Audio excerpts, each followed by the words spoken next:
Azərbaycan kinosu bugün son nəfəsini verdi. Düşünməyin ki, mən sadəcə bir ölüm xəbərini çatdırıram. Xeyr, biz bugün bir aktyoru yox, bir epoxanı, bir milli obrazın sonuncu qalasını torpağa tapşırdıq. Rasim Balayevi. Bu adın çəkisi altında əzilən neçə-neçə obraz, bu səsin əks sədası ilə böyüyən neçə-neçə nəsil var. Babəkimiz öldü, Nəsimimiz susdu. Kino tariximiz özünün ən möhtəşəm vahidini itirdi. İndi o boş qalan səhnədə kim boy göstərəcək, kim o əzəmətlə çıxıb deyəcək ki, gəl kafir, gəl kim? Bu sadəcə bir itki yox, bir tarixin, bir sənədin fəryadıdır. Səhnə boşaldı, amma pərdələr qapanmadı. Çünki o pərdənin arxasında titrəyən təkcə sənəd yox, həm də tarixin özüdür. Amma tarixin gərdişi dayanmır. Bugün təqvimlər həm də qana boyanıb. 31 mart Azərbaycanın soyqırım günüdür. Daşnaq xislətinin, erməni vəhşiliyinin, insanlıq simasını cırdığı o məşum gün. Biz o günləri unutmadıq, onu da bilməliyik.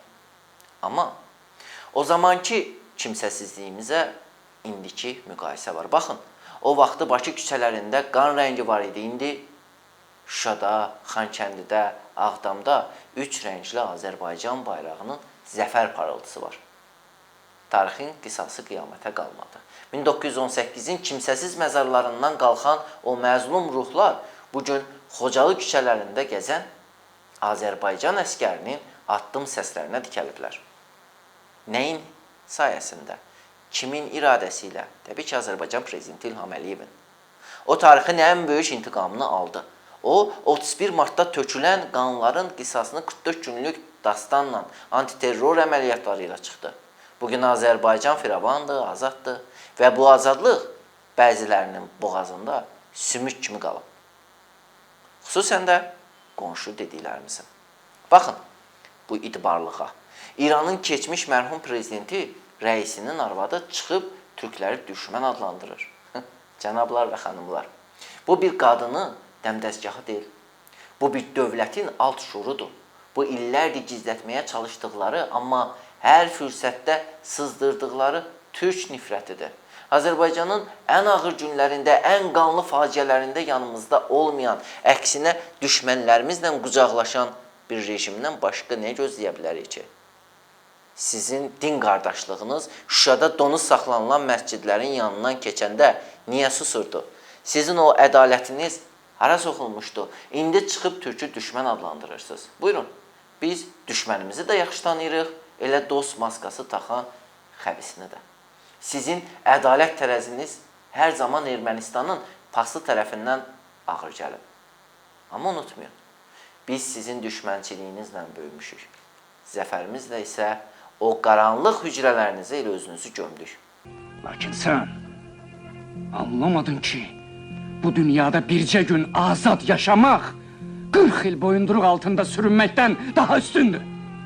Son günlər yağan yağışlar yollarımızı iflic etdi. Bəli, çətindir, amma görün nə baş verir. Anti-Azərbaycan qüvvələri, o mənəvi şikəstlər dərhal bu təbii fəlakəti siyasi xal yığmağa hesabladılar. Ay bədbəxtlər, dünyanın ən inkişaf etmiş paytaxtını sel aparanlardaydınız.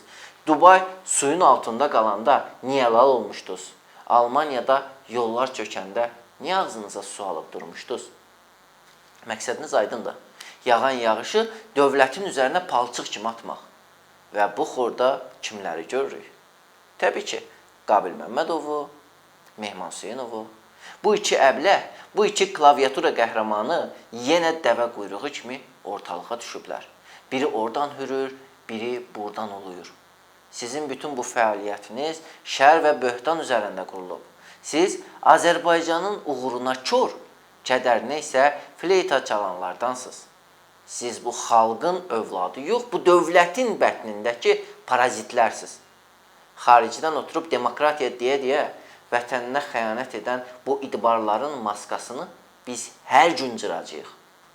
Bu aktivist cildinə girmiş muzlular bilməlidirlər ki, onların hürüşləri bizim zəfər karvanımızı əsla dayandıra bilməz.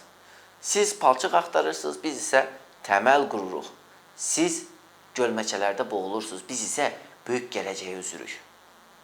Siz bu xalqın iradəsini sındıra bilməyəcəksiniz. Bilirsiniz niyə? Çünki biz reallığı bilirik, biz güclüyük, biz birik. Yolları su basa bilər, amma ruhumuz əsla. Təbiətin də kaprizləri müvəqqətidir. Lakin Azərbaycanın qüdrəti əbədi.